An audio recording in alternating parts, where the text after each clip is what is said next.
Like, how scared are you right now? Extremely scared. You saying we have purpose. Why? Because we do. I just don't get your point. I don't. What are you What trying we're talking to... about. You might create this really, really intelligent technology, and that would be the first time in history that we actually have on Earth a smarter thing than us.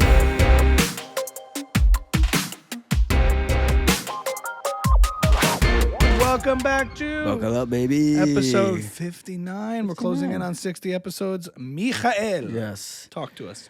Yeah, well, we've been freaking out about AI. We talked last week about just how rapidly everything's happening. Like, Our last episode was... our last episode, that if you watched episode 58, it was edited by an AI. Something that usually takes us 2-3 hours, really start to finish, 4.5 minutes through this thing called Autopod that we found out from Colin and Samir, these influencer content creator people. Dude, downloaded Autopod, figured out how to use it. Like, the first version was not great. I did it again. It was pretty much just as good as if me or you a few shots it. I was like, it could pan. True, but like for the time it saves, Woo! like, and my mind was freaking blown. Like, I had an extra 2.5 hours to watch TV. It was amazing. And you know how you know AI is a real thing? You don't have to explain it. You don't have to explain it, and You just like, go, just experience it. compared to crypto. No one's ever used crypto successfully for anything. Yeah. We used this AI thing to make our lives easier, to do something as well as we do. I'm like so freaked out, and this has all happened in like 6 months. So we made the joke last week about like, I'm coming from the future. It's the year 2024, and everything's different. Like, things are happening so quickly, and like I'm in the TikTok algorithm of like of just kind of the dangers of it. And these VCs I was listening to were saying, like, they're the ones who give money to companies now. And they're saying to founders, like, you don't need $30 million because you don't need 10 programmers anymore. You need one programmer, and we're going to give you $10 million. Mm-hmm. So what is the other 90% of that workforce? It's really like, what does the 60% of the workforce do that's going to get laid off? And their advice was like, learn how to use these AI tools before you get replaced by them so you become more productive. But things are just happening so quickly. We wanted to talk to someone who actually knows what they're talking about. So we had this guy Terence on, who has this really cool account on Instagram. That's how I found him. Mm-hmm. And he's like a bit of an AI expert. We had him call in from France, and he has some actual answers. That was good because we always spend time non-experting on things, and Yes. he really knew his stuff. That was a really great conversation. Yeah. We went into a black hole of climate change. I got a little bit annoyed at a certain point. We got testy. I'm not sure why. I got we testy talk after the pod, but yeah, we could talk about it. Did you not understand why it went there? It felt a little like Fox News Daddy, a little bit like you saw an opening and you went for it with climate change. Fox News Daddy. What's that? I Like they hear something about a bathroom. Like, oh, you want to know about bathrooms? You know what I heard is going on in Florida? Well, Dad, no one was talking about Florida. He was, because in the conversation, as you'll hear, he used the example of that as the reason for why we would need, as the case for regulation on AI. Yeah, I think we folded it in. I think we got a little bit into the weeds of climate change at a certain point, and I felt like he was like... And his whole theme about combating misinformation. I hear it. I was skeptical, not of that mission per se, but it does always seem to slant one way. I wanted to hear his take on how that label has been used to smear certain sets of opinions. I get the climate change inertia. I You get were like getting secondhand empathy for like, I was like worried he'd be like, bro, I didn't come on here to argue climate change. But he was all giddy about it. You were getting more like worried. I was probably you got more triggered testy. than he was. I think probably he's just like a happy-go-lucky Frenchman. Yeah. We had I will save it. You can watch on the conversation and judge for yourselves. I was trying to catch myself. Am I just doing this to do it, or like, am I going here? But I was interested to hear his take on that. Yeah, because he's all about truth. Right. So that's why I was presenting him with it. But what about the idea? True. Yeah. He's about complexity, he said. Yes. In other words, he's not trying to peddle a narrative. Yeah. I think you weren't giving me the benefit of the doubt. Fair enough. Win. No. Fair So enough. I was just saying, let it see what I want to hear what he has to say, not as like a gotcha question. So anything else before we jump into the interview? We can jump into it shortly. I think that where I stand on AI, and it was affirmed more by this conversation, is that I'm excited about it, and I'm very, very optimistic because of the historical track record of all technological innovations. You always have a segment of the population that's scared. There's always this media catastrophizing about new tech, the unknown, and it constantly, continually overhit our history since the wheel. Yeah. I'm sure when the wheel came out, I'm going to drag this shit. No, but every time. You got to roll it? What do you got to roll this every thing? Single time. Well, this new radio is, our children going to play outside with this television? You know, there's a plus and minus to everything, and oftentimes the pluses have proven historically to outweigh the minuses. My mom told me something really interesting once. She said when radios first came into cars, she remembers adults saying, how can we drive with the radio on? This is crazy. Can't have radios in cars. He tried to explain to us, though, why this is different than a radio and a wheel and fire. Oh, maybe not fire, but the ultimate question but is, he tried. The ultimate question about artificial intelligence is it different? Yeah. Because otherwise it's just a matter of degree, and it's like it'll do the same thing every other technological innovation has done at a much faster pace. And maybe it's just the pace that's different, which means it's much more hard to adapt. That's a really good But maybe way to the corrective is also just as fast. Like, you know what I'm saying? So with the benefits of AI, sure, maybe these people, you know, they go out of the job, but maybe a new job appears that we didn't know existed. You can't fathom those.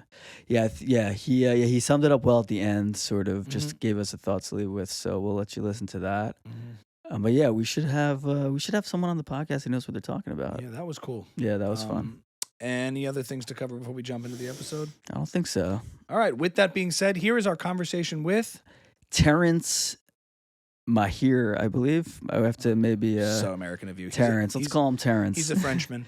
Here's the conversation with Terence on AI. We hope you guys enjoy. Let's buckle up. Episode 59. Enjoy. Are we doing these? AI, ChatGPT, prompt my fingy to finger Michael's finger. Alrighty. I found you through this Instagram account that right off the bat I thought was extremely clever. It was just 3 headlines accompanied by an original image that someone created in Midjourney. And the images were really beautiful and really clever. And told the whole story in and of themselves, and then the next slide is like a very short headline. And I thought the combination of the stories that this person was choosing and the images together was just like so good, so to the point. And then I looked at the followers; there were only like a few hundred followers. I'm like, oh wow, this is going to be a huge account soon. I'd love to talk to the person doing this, so I reached out to you. And I did a little bit of research on you, and like it seems like you own a studio that's creating like projects through AI to fight disinformation. You also have this kind of brand new content creator project that you're embarking on. And you have a past as a data engineer or a data scientist. But that's about all I know. So, like, if you could tell us a little bit more. You're like obsessed with him. Okay, cool. So I know your parents' names, your siblings' names, but nothing about your job. So I'm a product management guy, meaning I create digital experience, so apps, platforms, whatever. I used to be a head of product in a fintech company, helping people invest in France in real estate, stock market, tax reduction, investments, like kind of a whole thing. And I left the company a couple of months ago to focus with my fiancée on a new project. I'm a bit obsessed with misinformation in general. I think it's one of the biggest threats for modern society. And AI doesn't help in that case. And so we thought, instead of trying to fight fake news, we could try to help people educate themselves and understand complex topics. So right now we are exploring ways to bring clarity into complex topics thanks to AI. So basically what we're working on is we're feeding an algorithm with a lot of data, quality data, article, reports, medical research, and then we're kind of asking GPT to sum it up in a tree, an information tree, which says the pros and cons on the topic. So is the electric car better for the environment than the gas car. Yes, but. Because there's no such thing as the ultimate reality, ultimate truth. That doesn't exist. But there is a consensus that we can find. And that's what we're working on right now. So where did COVID come from? Because you probably know at this point. No, I'm interested because we love misinformation. That's all we do. We peddle in it. That's our audience. People who don't want facts. Also, what's the difference? Technical question between misinformation and disinformation. The politicians love to say it like that. Is there a difference, or is it just a catchphrase? That's maybe very English nuance that I might not master. You're just talking about bullshit, like BS. You're trying to like get real stuff, quality information out into this new world that's so easily manipulated by warped reality. Yeah, I think there's indeed two things. Like there are complete bullshit news that are made to manipulate people. And then there is actual news that are manipulated to come to a different conclusion and actually serve your purpose. Yeah. So it's very interesting to see, for instance, in the US, that the same piece of information, Fox News and CNN won't get to the same conclusion with it. Right. Right. There's narratives. There are certain narratives. Take the information and use it to perpetuate specific narratives. Exactly. Do you have any other questions? Yeah, I was going to ask, like, don't you feel that as the deception technology becomes so much more convincing, it'll actually make people more truthful or more skeptical? Because that will have the effect of saying, well, you know what? This is so real looking that I have to now double check and triple check everything. And in a way, it will push people to be more on top of trying to decipher and decide for themselves if something is true. I hope so, but I'm a bit skeptical. I think a part of the population that before... I think a part of the population before was blindly believing in internet, whatever they see, and now maybe are starting to doubt. But there's also a huge part of the population, and I'm not going to quote anyone here, but that actually know that the person they're following is lying on a regular basis, and they keep on going with it, you know? So I'm a bit afraid it will even create a bigger fracture in society. But as we can see now that people are realizing that not every image is true, so they have this critical thinking starting. So hopefully it will go this way, yeah. Have you been following the Tucker Carlson Dominion thing? Right. Yeah. So it's been proven that they went on and told something they didn't even think was true. Yeah. And that didn't like discredit him at all. No, it's an interesting. That's a really interesting way to look at it. Yeah, that people don't even care if it's true. If they see it and it makes an impact on them, then it's true. Yeah, if it emotionally, exactly. Yeah. So as long as it goes in their way. So we've been kind of freaking out about not AI itself, but how rapidly things have been changing. Like GPT came out. I think I remember seeing it first in like November, December, and it's already so much better just a couple months later. So I mean, I saw in your last Substack, or in the Substack that I last read, it said that I think you made this really beautiful point that the way humans think about themselves changed dramatically a couple times throughout history. So the first time was when Copernicus proved that the Earth wasn't the center of the world. The second time was when universe. Right, the center of the universe. The second time was when Darwin proved that humans we all descended from animals. And now this third time is with ChatGPT, which is that we're starting to realize that our intelligence isn't quite as special as we think it is. Where like, yeah, just because you can pass the bar or become a doctor doesn't really make you so like, it's not so special because a computer can also do that. So I guess my question for you is like, how scared are you right now about the future? Extremely scared.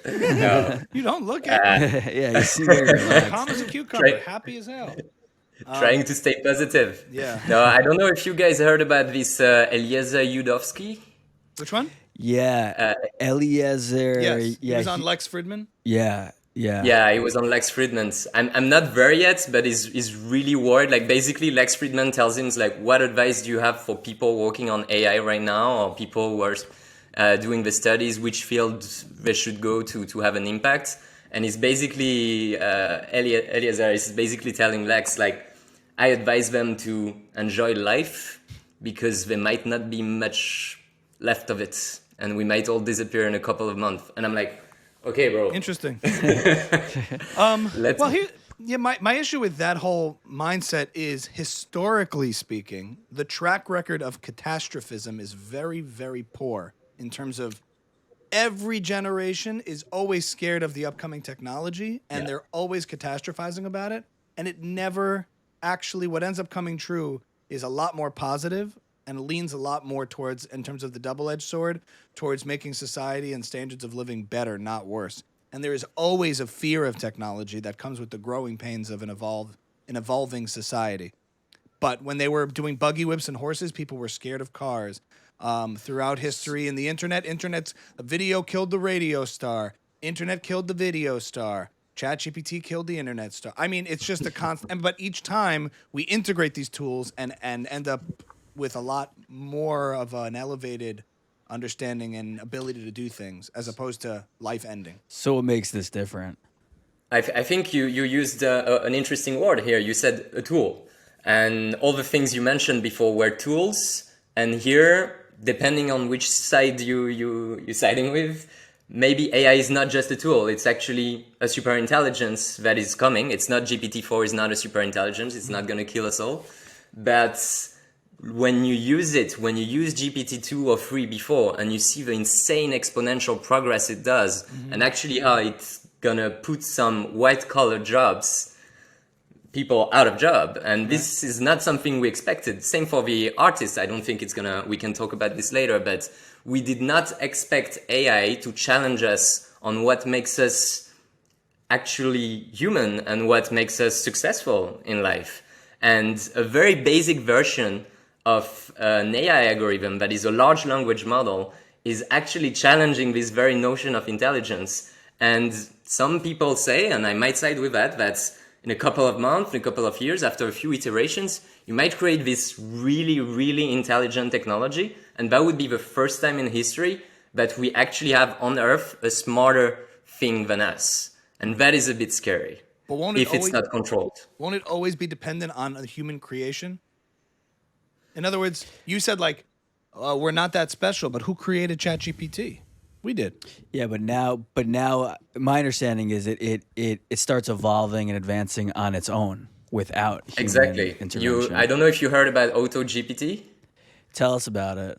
Yeah, it's basically GPT prompting himself to achieve a quest. Right, so you give him a mission, and he's gonna cut this mission in several steps and prompt himself to reach this goal. Right, so you can make an agent and be like, "Hey, you're my agent, and your job is to sell this building for me. Do whatever you need to do to get ChatGPT to do that." And it can create more agents and be like, okay, I need an assistant, I need this, I need a marketing agents? person. Literally agents? No, like a digital. So new. No, it's like you create like we can call it an agent, but it's like a program, and then this program can create more programs and be like, I need a marketing person, I need a finance person, and they're all going to work with ChatGPT to get the most out of it, and it's just ChatGPT working with itself without any humans. What if it says like, hey, ChatGPT 7. Please write code that makes you smarter. Like exactly. You keep Could prompting you do that? it to do itself. Yeah. The truth is, I'm a developer, and I mostly code with GPT now because it's just so brilliant. I mean, it's doing some really stupid things that humans wouldn't do. Right. Even though sometimes I would say that GPT is way smarter than my drunk self. And these errors, these hallucinations that the engineers are calling are a bit surprising, but it's not. I'm just concerned about the fact that most of the people are saying it's just a tool. I have friends, engineers, really smart people who are like, it's just a dumb parrot, predicting what is going to be the next words. I had a huge conversation with one of my best friends a couple of days ago about that. He was convinced, and he's way more knowledgeable than me on that. Mm-hmm. And he was convinced that no, it's never going to be smart. It's just an algorithm that keeps on predicting what's going to be the next words. But when you interact with it, you're like, well, I'm sorry, but this is smarter than most of the people I know. Right, but that friend who interacted with you, my guess is he has very little personality, right? I'm not going to say that. Okay. Anyway, I don't know why that came to mind. But here's one of the point about economics and the creative destruction that new technology inevitably brings. There's a famous quote or story or anecdote. Milton Friedman was looking at a construction site, and they were saying to him, oh, look, we've created all these jobs, because it was some government project he was maybe critical of, but they were trying to say to him, see, we've created all these jobs. Look at everybody shoveling and digging into the ground. He goes, okay, great. You should give all the workers spoons, and that will create more jobs. You need a lot more people to dig into the ground with spoons than shovels. And that was the logic he was saying that's being used here. But you're saying, it sounds like you're saying, it is doing that creative destruction, but to such a fast and advanced degree that it puts it in a different category, or is this just a matter of degree? Right. Yeah. Like, why does it scare you, and why doesn't it inspire you or excite you? It's going to usher in this really incredibly mysterious new age of production? What's so scary about it? Yeah, that's a very good question. And the thing is, for me, it's a bit of a reality check, because all my life, my dream was to get this AI that could fix all the problems, that could cure cancer, that could move us forward in a new era of economics and happiness, the total utopia. And now I end up being scared, because I see that the optimization function, what I mean by that is when you give an algorithm an objective, it's going to do everything to get there. And the current optimization function of humans is to make money. I think we can agree on that. And a good example of that is, do you think humans hate elephants? Hate what?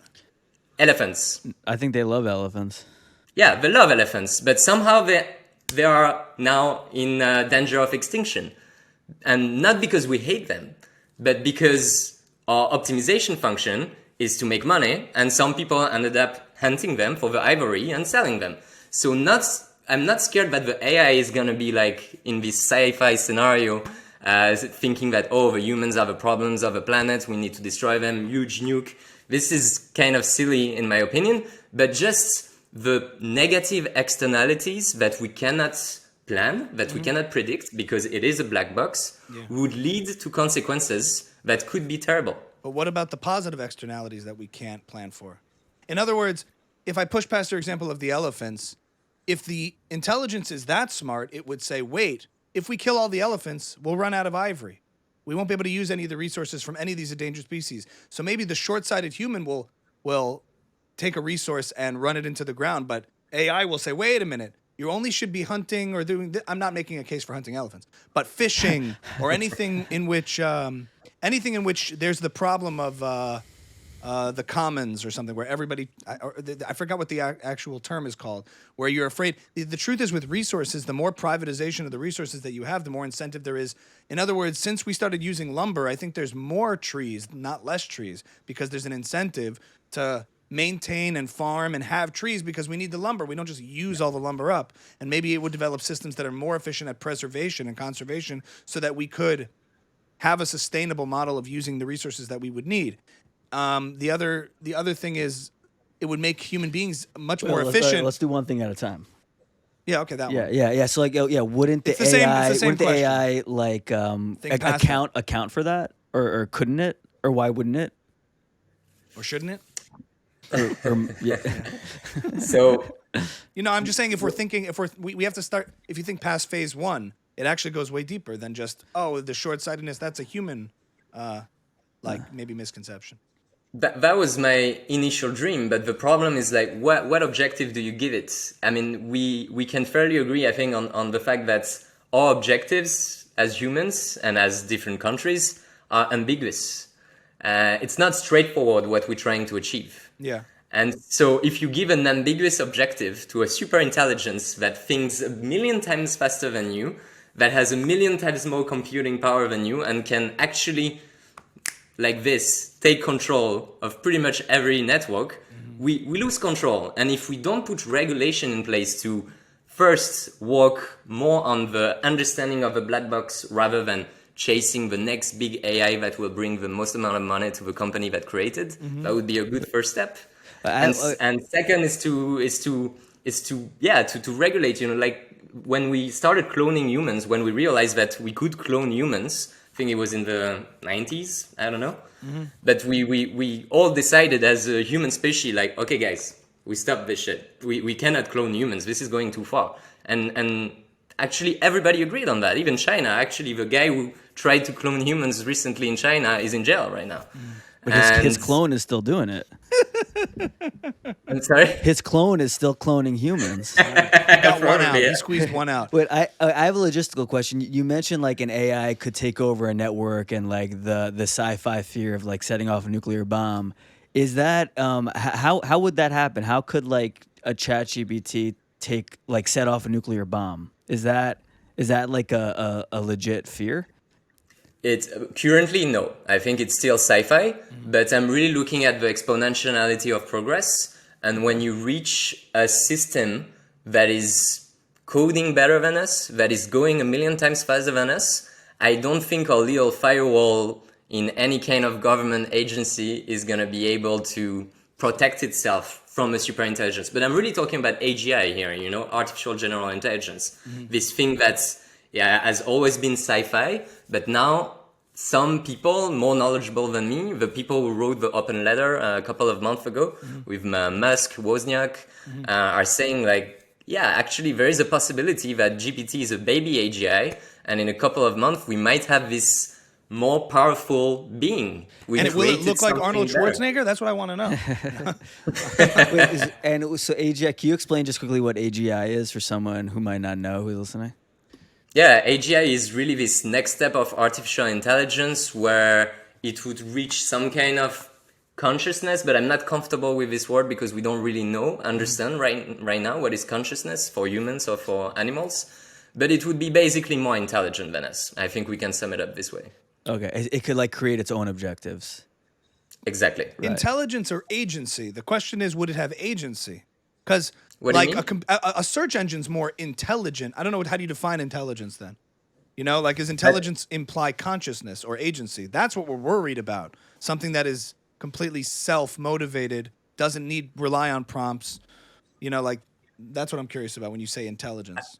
We don't know. I don't have a clear definition of intelligence. I think we all have our own, and I think right now, like you said, Michael, at the beginning, it's the definition is changing. We are being a bit surprised by what we thought we were the only one who could do it, and eventually a little large language model can destroy us at maths and at all the big studies and diplomas. But I would say that what I'm really worried about is the negative externalities of a black box that is not necessarily sentient, that is not necessarily conscious or intelligent. Did you use black box as a term, sorry, or is that a real thing? Yeah, by black box you mean the whole technology. We don't really.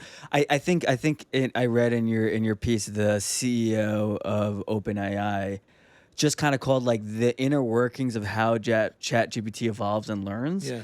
They sort of like wrote the code for that, but they don't quite understand where it's pulling from and how it's learning and how it's evolving. Right. It's kind of going on like in the numbers, and like they're calling that the black box of like the parts of it we don't quite have our heads around. Well, that's what I'm curious about. What exactly this thing appeared seemingly to the layperson appeared out of nowhere. What did these developers who created it do that makes this different? What is it? A coding thing? They discovered a novel code. What did they do? I don't know all the details, but I studied machine learning a couple of years ago and did some applications in the financial field. And machine learning it's the technology on which AI is based. Mm-hmm. It's pretty straightforward. You have a huge data set with a bunch of variables, and you're trying to predict an outcome. And so by giving a huge data set and training this algorithm, it will get better at predicting the outcome. And so that was really basic. It could be used to classify, for instance, in the science field, like you give a lot of X-ray of body parts, and like, oh, there is a broken bone, there is no broken bone, there is a broken bone, and at some point it will be able, better than a human, to detect if the bone is broken or not. Because it has enough information it's had before to integrate, and then it can know where those things stand out. Yeah. Exactly. And what Sam Altman, the CEO of OpenAI, was saying is that there was no major breakthrough between these early days of machine learning that has been going on since more than 20 years and what they built with GPT. There was not like eureka moments like, wow, we found it. It was minor adjustments adding up again and again. He said it himself that GPT-4 is really like 20, 30, 40 minor adjustments, fine-tuning, that led to this huge black box that is actually fascinating. And they were surprised. They knew before launching it, and I'm really quoting him here, they knew before launching it that it's going to be crazy. People are going to love it. So they had that aha moment too, like, oh my God, what is going on here? They had a discovery moment in tweaking code. They didn't say like, let's make it this way. It was more like a happy accident, like, oh my God, something's different here. No, I think it was that it was advancing so much more quickly based on everyone using it than they even realized it would. When they put it out into the world. Meaning they expect it to be just like any other current artificial. We're clearly in a moment here where something is like revolutionizing. All of a sudden we're seeing all of these applications seemingly out of nowhere. Is that just the right code at the right time with the right adjustments that got out into the world? It just happened to happen, like self-discovered? That's what I'm curious about. Or did they intentionally say, we've designed something really novel here. You're going to love this. Like the way the iPhone, at a very clear moment, Steve Jobs said, this is a revolutionary product, and we've done something no one's done before, and we could all see it. It's concrete. AI seems to just be sneaking all around us, and nobody has any idea how this happened or where it came from. Or put another way, like GPT is sort of one product, and we get that launched and is really cool. But then why did we use an AI to edit last week's podcast episode? Like we downloaded this plugin, I put it into Premiere, and it was able to edit the podcast episode. What does that have to do with GPT? And how did all this advancements just, where did this come from? Like, how did it happen? Why did that come out at the same time as GPT? Like, what, has that been around for a year already and we just couldn't find it? In other words, the concrete model of the new iPhone versus whatever is going on here in this amorphous, ever-evolving thing daily. I don't understand how that's happening. I cannot answer for you video editing software. That's actually a very good question. But what I would say is that in science in general, there are big breakthroughs, but they are piling up from little breakthroughs, adding up. The iPhone didn't come from nowhere. It was a very good example. A lot of different pieces of the technology existed, and it somehow at some point Steve Jobs packaged it into this beautiful thing, and then it opened up. It was the iPhone moment. It opened up the App Store, the whole smartphone revolution. But there was still a linear process to that. It was a traceable moment where the iPhone came out, broke through that sort of barrier of touch and app store stuff. Everyone can sort of follow that path. Now it seems like, did you hear about ChatGPT? No. What? Did you hear about and then it's everywhere. And no one knew where it started or who did the initial prompt.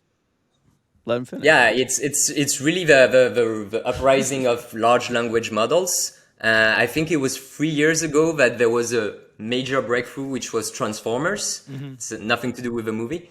It's really like the T of GPT.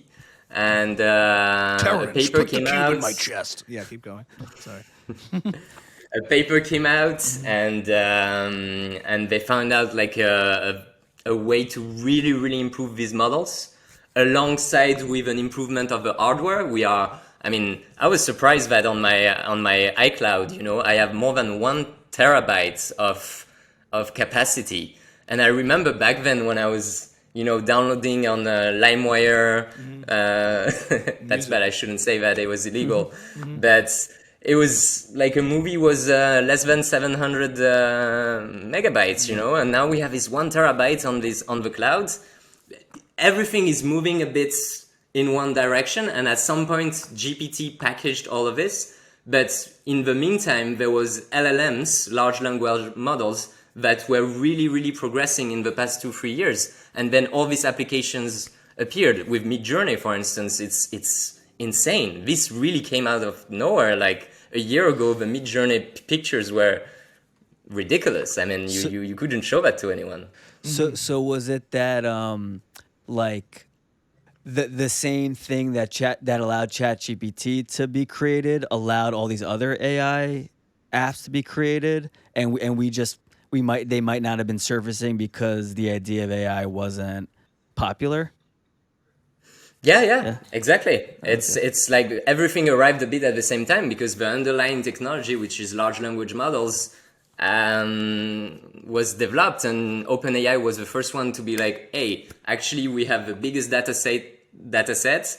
We have the best mind working on it. We've been working on it since 5-6 years. And OpenAI is Here's a singular company. I'm dumb about this. Yeah, OpenAI is one company run by what's his name? Sam Altman. Sam Altman is OpenAI, the company OpenAI, and they have been working with these LLMs, right? And did they do something? Did they create something that spawned ChatGPT's ability to do what it does? Well, like we kind of said it before. Did they create something novel? Like, did they discover something, or they just tinkered and that was the one that took off because people started using OpenAI? Which was it a branding thing? You know what I mean? Was it a marketing thing? How did that one become the staple that spawned this? In the development world, most of stuff is open source. Mm-hmm. So Facebook was working on Llama. Google was working on another technology. Google Bard. They were all building their different machine learning algorithms, open source. Mm-hmm. And my understanding is that OpenAI just used this technology, put a bunch of brilliant people in a room, and worked like crazy to ingest the world data and train the most badass algorithm of anyone. And then they came out first. Right. So if Google, it could have been Google that we're talking about, but OpenAI got a team together that was able to launch it before Google. Exactly. Right.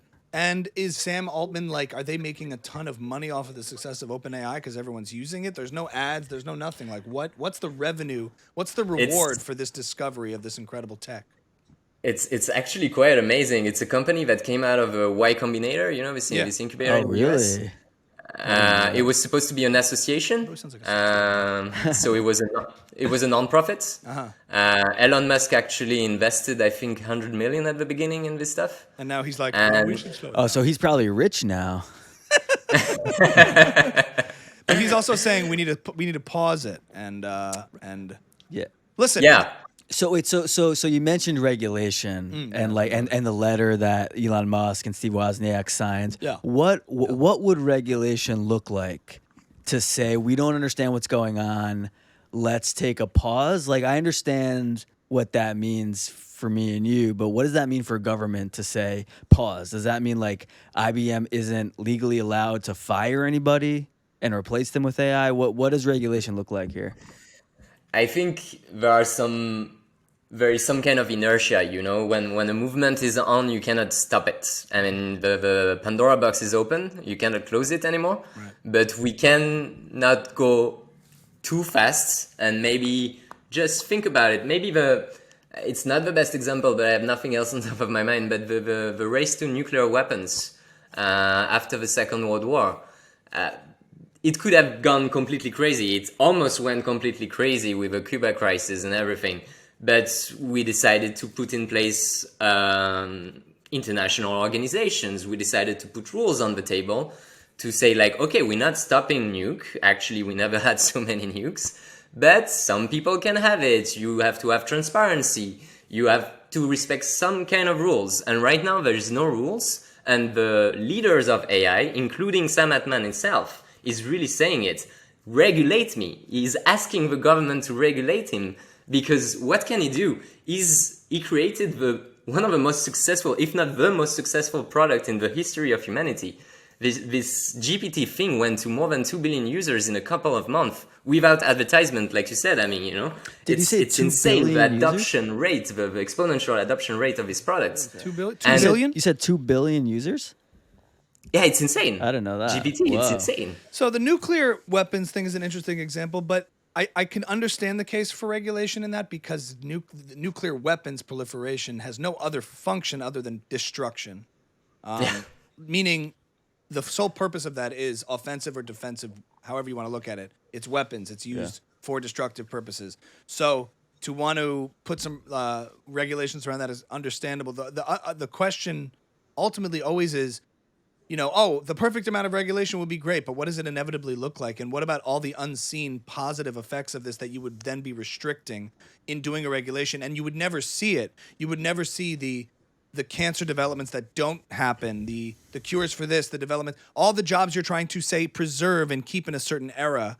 But what about all the efficiency and ability of companies to kind of redirect and reform, and then all these new jobs that get created using AI that you don't know about yet? There's always that creative destruction, and historical record on trying to slow things down in terms of technology isn't a good one. It always tends to lean towards positives outweighing the negatives, the fear being a little bit exaggerated or unfounded. It's always easy to see the negative effects. They're right in front of you. What you don't see are the positive effects that would have happened had you not tried to artificially slow things down. I saw a story recently in the paper about some cure treatment for some disease that's getting halted because we don't know yet. We can't, like a politician has always as an incentive to say, this isn't safe yet to try this or experiment with this. The FDA has to prevent these drugs from coming on the market. They have an incentive to do that because if that ends up harming people, that's a seen negative. But we don't see all the people who weren't saved by a drug because it's unseen. You're right. You're totally right.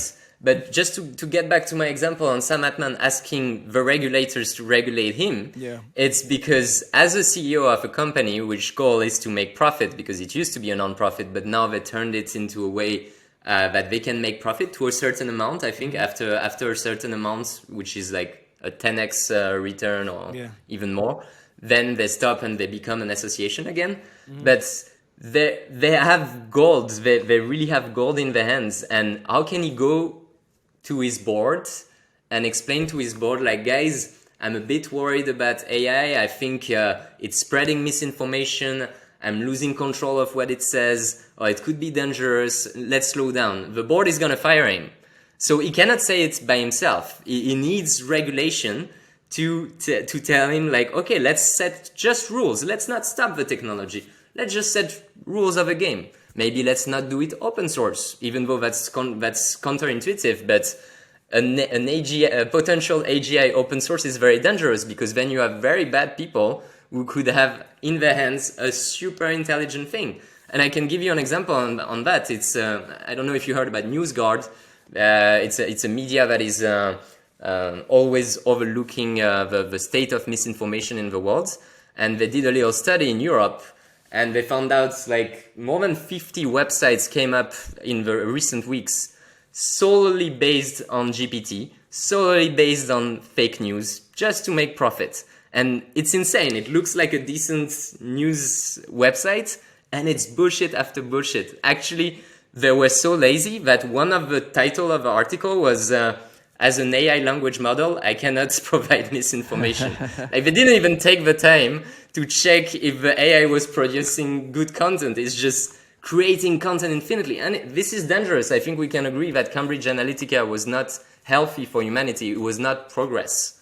So we just need to set a few rules. And then we are ready for this big revolution. I'm ready to live forever. I'm ready to not get any disease. I would be really happy about that. Universal income, let's go. What do you think the chances are that those rules, that regulation will happen at a quick enough pace to stop whatever you're scared of from coming? Are you confident? I really don't know. Honestly, it would be foolish of me to make predictions on that because I don't know when AGI is coming and I don't know how much pressure there is right now from lobbies to reduce the pace of regulation. I think based on, like you said, Amy, like if we look at the history, we always found a smart way to get out of complicated situations. So hopefully this will happen again. I don't like doomsday scenario. Otherwise, like, what do? Like, we just give up? Isn't it as simple as saying, hey, OpenAI, here's a prompt. Anytime you get some piece of information, provide as much context and opposing opinions or give me the opposing opinion on that. Like, why is that That's so what I'm building. complicated? Oh, thank you for this. Is there an opposing opinion on that? I have found a couple of critiques of this article. Blah, blah, blah. Done. That's exactly Nobody what I'm knows building. the So truth about anything. It's always a blend of something. And context Yeah. and narrative and perspective always matters. Like, the truth is there in some form, but any human's capacity to have a monopoly on it isn't there. It never has been. Even with science, even with stuff that we regard as facts and understandings, there's constant discoveries. And the idea of scientific consensus sounds like it's become a very modern term to shut out voices of dissent. And it seems like the idea of misinformation, disinformation has really come into the full like public forefront in the age of COVID, when a lot of dissenting voices on specific ways to do public policy were being shut out and labeled misinformation. I'm not saying it's always been that case, and I'm not saying I'm not concerned about like the cesspool that is Twitter sharing fake articles and all that, and that's definitely there. But it did seem to oftentimes be geared at, used as a cudgel or a weapon to label information that someone didn't agree with, and to make it seem like, in an Orwellian way, false. Like, they would say this is misinformation. So no, don't even indulge what somebody is saying on a substantive level. It's misinformation. You have a very good point. Consensus is a never-evolving concept. Science has been wrong in the past. Mm-hmm. There are some topics when you have 97% of the scientists who agree on the same thing. For instance, climate change. I think it's not healthy to have media pushing a dissident voice, because it is motivated politically and economically. And media pushing what voices? Sorry, a dissident. A dissident voice. The 3% that don't agree. They shouldn't push that? He's saying they shouldn't push it, yeah. I think when you have 97% scientific consensus, we should move on to a next topic, yeah. Well, let's go there for a second. The stat on that, just to be clear, is there's a study that 97% agree the climate is changing, in climate change. I don't know if 97% agree in imminent catastrophe. No, sorry, just the statistic I was mentioning is 97% of the scientific community agrees on the responsibility of humans in climate change. What is do they agree that the world will do they agree that we are facing imminent catastrophe? No, I think what he's saying is 97% of scientists agree that humans have had an effect on the climate.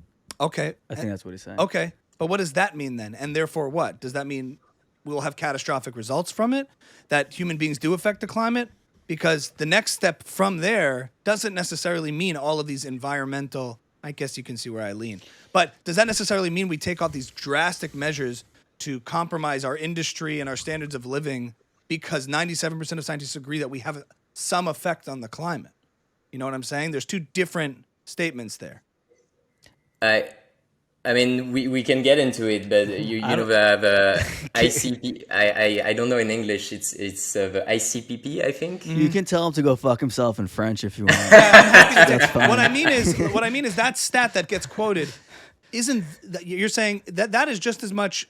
To be honest, that stat is used as a narrative by mainstream media without much explanation as to what that actually means on a deeper scientific or public policy level. It's just 97% agree, we can agree, there's no conversation about this. Now, somebody getting out there, and I'll tell you what you want to hear. People get out there and saying, oh, that's all a hoax, is also shallow, is also nonsense thinking. Like, that's not a dissident voice. Somebody saying the earth, that's like, it's not like every opinion is necessarily valid. And someone saying climate change isn't real, the climate's changing all the time. It's just what, people, there are dissenting opinions that aren't valid either. But just because the 97% of climate scientists agree that human beings have an effect on the climate, that doesn't necessarily lead you to the conclusion that therefore every one of these policies being pushed by the Sierra, whatever it is, the environmental movement, are necessarily the right path to take. Do you understand the difference? Of course, of course. What I mean by that? So therefore, the conversation is still, there's a lot to be had on if we, just because we have an effect on the climate, to what degree do we have an effect? To what extent is this going to, have actual damaging effects? To what extent is doing stuff to our economy going to have worse effects? There's a ton of cost benefit analysis and discussion to be had on the cost and benefits of, all the industry and coal and natural gas and oil and things that we use to keep the lights on. In other words, but saying 90% agree, that tends to shut down any discussion of all the stuff that I think is pretty relevant. Even if I were to agree 90 on that stat, like in its word for word, you know what I'm saying? Yeah. You make an interesting point about policies, because policies are one way to interpret and to fight a potential consequence of climate change. But there is comprehensive research and an overall agreement on the fact that more than 70% of insects are disappearing, that we currently in Europe almost didn't have water during the winter, and the summer is going to be terrible. And all the southern hemisphere is going to die out of thirst and hunger. Like, these are facts. And then what policies you should put behind, that's where the debate comes in. But we need to agree on the baseline. And when there is a scientific consensus, or like, okay, we humans are fucking up our planets, that's a fact. Then what can we do? You know, that's, I think, the way we should think. Yeah. And then we can discuss policies. Michael's not going to let me say anymore. No. Well, I just don't get your point. I don't. What are you? Well, trying we're talking to about how to combat here? these big societal, major issues at a civilizational level. So Okay. it's related to AI. Yeah. And the question is, it seems like this idea of fighting misinformation has oftentimes, especially in our age. But he's not saying AI needs to be regulated just for misinformation. But for the harm that it may cause, and one of them being misinformation, right? Yeah, Am I understanding that correctly? Yeah. So my Totally. point is, when you introduce this kind of idea of regulation, sometimes it seems as though it can risk regulatory capture to be regulated towards favoring one side. And even the reason we were going down this rabbit hole on climate change a little bit, for example, is like you mentioned some things that are that are problems. But for example, like Europe's bad winter, I've also read studies about the fact that because they were so like Germany, for example, nuclear power. If I'm correct, they shut down a lot of their nuclear facilities. They tried to go green, and maybe an attempt to going green and following these environmental policies is why they had such a difficult winter. I mean, they're like, I'm throwing that out there. But bring it back to the point about AI and regulation. The point about AI and regulation. Yeah. I'm off of that point. I'm trying to just get my argument. No, I'm not. That you know, the idea of like scientific consensus on these big issues on a policy level. You said something about and France is like 70% nuclear power, right? That's what they do. Yeah. And yet in the United States, for example, it's like impossible to build a nuclear power plant because of bad policy. My whole thing is if you're going to compromise technology, it's often the case that you're going to cause more harm than good. And in that attempt to regulate this technology, you're compromising all the unseen benefits. Well, you're going to have to choose a point of view from which to regulate it. Yeah. So let's just say those 3% are right in the end. Is it going to cause more harm than good to regulate to regulate AI at this point? Yeah, and also like even on that stat alone, it's also the way things are presented. 97% of scientists agree that human beings have an effect on the climate. But that's kind of unspecific, right? Like my quote was probably not full, but have a majority of the effect. I don't have the stat on top of my head, but they are responsible for more than 90%. Humans are responsible. I'm pretty sure that stat doesn't reflect the idea. Not to harp, we can get off of this point, but I'm pretty sure it doesn't claim that I'm pretty sure 97% of scientists don't agree that we should shut down all natural gas, oil, and coal production of fossil fuels completely and shift fully to green because of imminent disaster that the world's going to end. Of course not. Who said that they do? Not. That stat is often used as the selling point. But that's not what he's saying. That's not what he's saying. I'm saying that's statistics. So why are we talking about it? Because in terms of policy, Okay. the policies put forth, we're talking about environmental issues now, and then it's reflecting on what to do about AI, because that's the latest civilizational crisis we're talking about. Okay. That stat is often used as the selling point. Therefore, we need to do such and such things policy-wise, which I think there's a lot to debate about that. And I think, Terence, you'd agree. So on AI, for example, on what to do, it's not so simple to say we need to just regulate it and do such and such things. I know that's the debate we need to be having. It's not simple. Yeah. But yeah. It's not simple. On AI, it's even more Terence's complicated. point was because of climate change. For example, climate change was an example that we've all kind of agreed on that. What did I say? I said like consensus is not necessarily the case, but you said, but on certain things it is. but I was just making the counterpoint that it's not necessarily consensus on what to do. 100%. I think we need to sometimes agree on things to move forward.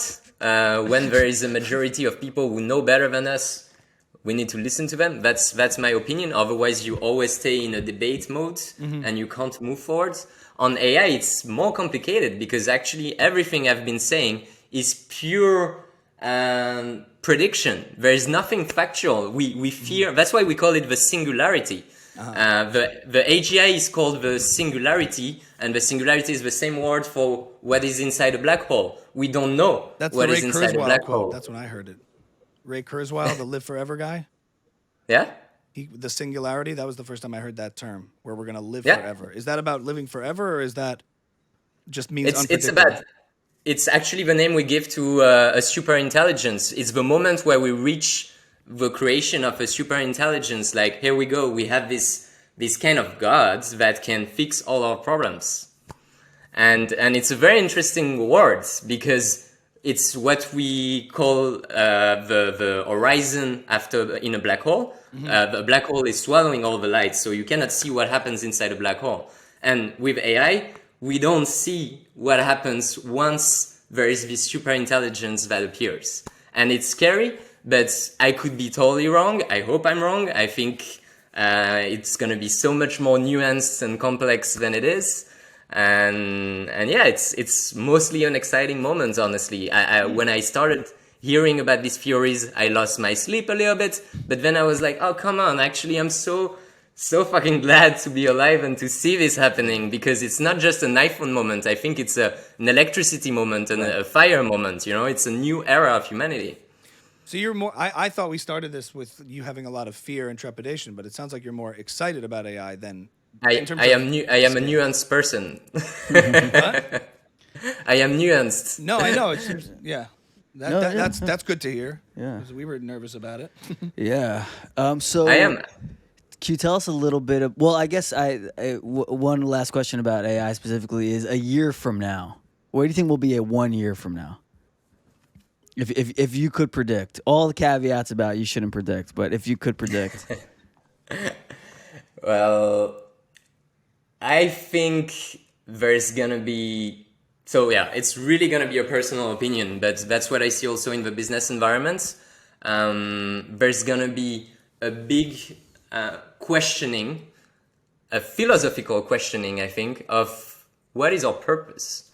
Because if all the white collars who are currently, and I'm part of it, who are currently leading kind of the world because they have the financial means to do so, because they made good studies and they had the specific skills that made them special, if all of them most of them can be replaced by AI, and we're not talking about what happened in the past industrial revolutions, where the industry people moved on to the service people. I don't see what we move next. In the current economy, in our current system, once we are really replaced, once the accountants, the lawyers, the doctors, the business analysts, content creators, once they are not replaced but massively automatized, and when a company that before required 5,000 people now requires 100 people running large language models, then what happens? Everybody's unemployed. In France, we have an unemployment system. It's great. What happens in the US, Yuval Noah Harari talked about that in his book. Here we have him here. What was the book he wrote about? Sapien. Did you know Yuval Noah Harari talked about sapien? So what we know, what we do. You're saying we have purpose. Why? Because we do. Because it's work. Is it work? But we're also always complaining that human beings are working too much. So maybe this allows you to just focus on other things. It's also interesting because it's funny, like you mentioned a company that needed 5,000 employees now needs 100 employees to sell its product. But those 4,900 employees that are just laid off no longer have enough money to buy the products of all these companies that are now so efficient they can sell their products so well. So it's I think that's also going to be an interesting thing where the economy kind of grows and shrinks at the same time. It's this weird exactly thing. Huge gains of productivity, so potential huge growth, but no demand unless you have some kind of helicopter money like we had during COVID, where everybody gets money for not doing anything, you know? Yeah. So Yuval Noah Harari, I think he talked. He sort of pointed to the Jews in Israel, the Haredi Jews in Israel, who they get paid by the government to study Torah all day, to study religious studies all day. Okay. And he pointed to them as a population of people who have sort of like moved past work in a sense of like they're just being paid to live, and they have these communities of people who don't work and they just live. And like he kind of like we might have something to learn from them in terms of how to structure our communities and lives and days post work. I think a lot of us would love that. I mean, maybe it's different in Europe than in the US. We tend to say that in Europe we work to live, and in the US you live to work. I don't know if you recognize yourself here, but we are always looking forward to the weekends, to the holidays. We have a lot of them, and I'm like, this is not healthy. And actually, the word work in French, it's travail, and it comes from the Latin tripalium, which is actually a torture instrument. And it's kind of the consequence of the original sin, you know? We are forced to work because we got kicked out of the Eden Garden, and now we have to accept our animal condition, not just our human condition. But we could go over that. We got smart, we developed new tools and technology, and eventually we went over our human condition. Or we'll go to war. Yeah, it'll be fun. Oh, we go to war. Well, I think there's part of that I agree with. I think we have gradually over time evolved to more and more work that serves personal fulfillment versus physical labor. We used to come from a time where we didn't have the machines and technology and mashuls. That's some kind of word I just made up. We didn't have the tools and tech to do things as efficiently as we do now, when we had to physically do much more things. Children once upon a time had to work, and we were able to evolve out of that. I like that. And so as time has gone on, it's not like we're trying to avoid work, but rather trying to enjoy the work we do and do it for a way that's personally fulfilling and financially beneficial. Because you said before, isn't our motivation to make as much money as possible? I would say, actually, like the self-actualization, human beings are trying to have, are trying to acquire materialistic gain in order so that they could live a more fulfilled life. And that materialistic gain allows them to do that, to spend more quality time with people that they care about. It's sort of like a little bit of that European ingredient, but also not to try to just sit back and do nothing. I don't think that's what drives people to just vacation all the time. I like what you said about children, where this thing called childhood and teenage years was invented, I think, and probably in the last 100 years. Correct. Maybe the same thing will happen to adults. There will be this sort of new phase of life, like adulthood, where like you're not just working, you're whatever children are doing from age 0 to 17, adults will start doing it for adults. I don't know. Or like, the Twitch streamer is working really hard to like make that money. In a sense, today, a job that didn't exist 15, 20 years ago. Now that kid who's making $200K a year playing video games because people enjoy it, that I would not consider that not work. He's working really hard. He's putting a lot of time into it. He's setting up, but he's doing something he really loves to do. So you're getting a lot of this migration out of jobs that they do as a live to work kind of thing, and then getting jobs that they actually love doing, and then they can enjoy the work that they're doing while they're doing it. It's not just sort of a means to an end. And you will maybe see a shift away from jobs like that, where people get to do things, whether it's the arts or whether it's all sorts of jobs, or build things or make things that they really like doing, and they're able to do it a really efficient way, and you'll see a shift to that. And that's all the better, but it doesn't mean they're just not producing anything. You still need to have an economy that produces things of value that other people value, and not just have pure consumption, because if there's nothing being produced, there's nothing being made, and there's no wealth being made, and then the society can crumble. But you could have abundance in a way that's good. Now that we've answered your question, no, I have one more question before, because I feel like we don't want to take up too much of your time. I know you had like a little bit of a time limit. We just want to talk to you about your content creation a little bit. Like you have this awesome Instagram account. Can you tell us just a little bit about like your daily practice, how it's going? Is it bringing people into your organization? Is it like accomplishing what you wanted it to do in the beginning? So initially it was really I left my job and I was like, okay, I want to use AI to bring clarity into complex debates. But I need to start somewhere, so let's do a prototype. But in parallel, like I need to create some kind of community. I need some user base to get feedback and to have some, like an echo chamber where I can just run some ideas and see what comes out. And so a friend of mine made me discover Midjourney, and we were like, whoa, okay, this is insane. So my fiance actually started with it, and she was like, let's do art about fake, like not fake news, but like this huge myth, like pyramids were built by aliens, the earth is flat, whatever.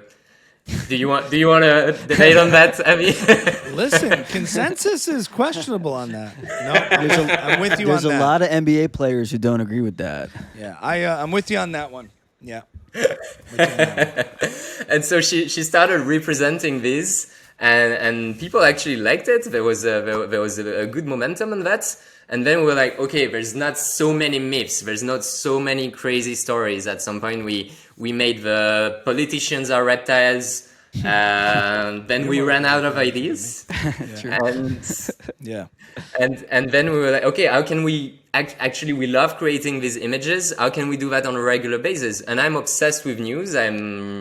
Because of my job in the past in finance, I was constantly looking at news, and I always had this game with myself that when I see a very, very clickbait, catchy headlines, I'm like, oh my God, guys, like it has nothing to do with the actual content of the news. You're just trying to draw clicks. And I recently learned from some journalists that it's a different job in newspapers to write the articles and to do the headlines. Sure. There's actually a dedicated person who do the headlines. Mm-hmm. And so we came up with this thing like Headlines Illustrated, like let's actually illustrate news in a funny way, not only just to make fun of the headlines, but so that it sinks in a bit, you know? I'm a visual person, and I can tell you that all the news that I've been illustrating, I remember them, you know? Because I can remember the image, and it's a way for me to get back to this concept. And I'm having so much fun doing that.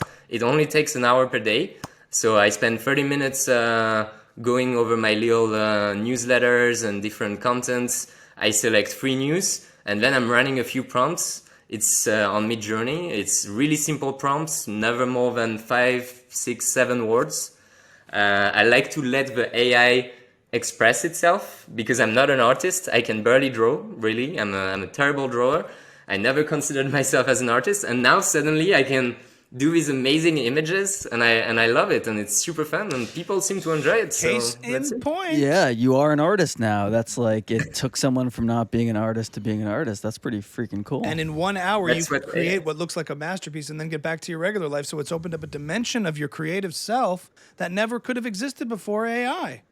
Exactly. Yeah. Exactly. Very cool. That's a positive externality right there. It is. It is. So. And I talked to some artist friends, because when Midjourney came out, like a lot of artists started worrying, like there were different worries. First, Midjourney is using content that has been produced by artists in the past, so there is a copyright issue. And the second is like, okay, Midjourney can produce so much better quality content than a lot of actual gifted artists. Mm-hmm. But, you know, if you can't fight them, join them. And I think it's inevitable that artists are going to start playing with Midjourney. And now I think in the US, I heard that Midjourney art is not copyrightable. But if you created the art with prompts and then did some Photoshop, adjusted yourself, did some collage, then it's your own, you know? And that makes a lot of sense to me, to use it as an inspiration.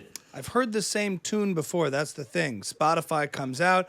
Oh my God, you know, the vinyl record, the CD, the MP3, this is going to put everybody, I just heard this story so many times before that I really lean towards optimism and embracing the tech, because it's just proven that with all the concerns that we had about the digital revolution in every industry, it's opened up so many more doors for people who are untapped.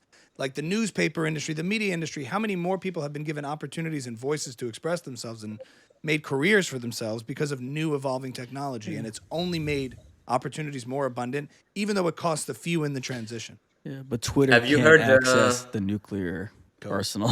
Not yet. I'm working on it. Sorry, that's my Have you heard the latest music of Drake and The Weeknd? Yeah, we talked about it last week. Yeah.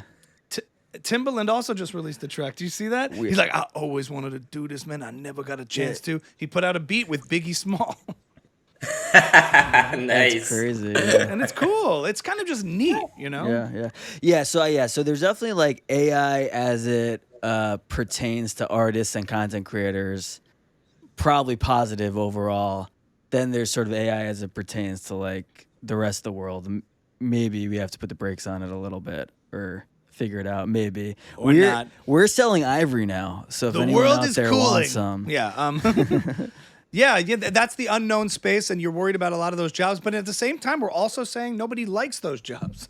It's like we're saying at the same time, they need them. In America, we're living to work, these slave analytical jobs that people have to do. It's like making spreadsheets all day and hating our lives. And now we're worried we're going to lose those jobs. But maybe we want to. Think about it. I think the key is just not to be blind, because right now people are just saying, it's a dumb AI, nothing is going to happen, it's just a tool. Let's just take the measure of what's happening. Let's put in place some rules, some policies. Let's help change, Let's not stop, but let's help change. Let's not just be blind. Right. If you are going to be blind, get Mr. Beast to cure it. Booyah. All right. Terence, where can people find you? What's your Instagram account, and where can people find you online? Yeah, it's thepandora.box.art. On Instagram. And we will continue to do that every day, to illustrate news and maybe create some content about climate change. Yeah, change some minds. You tried to here, but that's okay. I believe climate change is not climate. Never mind. I'm not the person you need to worry about. But has your perception of Americans improved or been worse made by this conversation with us? No, all good. No worries. Can you just say the word collage one more time, because that was beautiful. Collage. Beautiful. Thank you. All right. Well, thank you so much, Terence. It's a pleasure talking to you. Thanks so much, man. Very enlightening. Yeah, we're gonna have, hopefully as these things progress, we can have you on again to ask you some more questions. I learned a lot about just little things I didn't know how to answer. Yeah. Especially. And hopefully by next year we'll hologram him in, and nobody can tell the difference. Unless the oceans rise and we're not even here. Yeah, they're not going to rise. Maybe if they do a little, people will move. All right, Terence, thank you so much. Appreciate it. Thank you, guys. All right, we'll see you soon. Take care.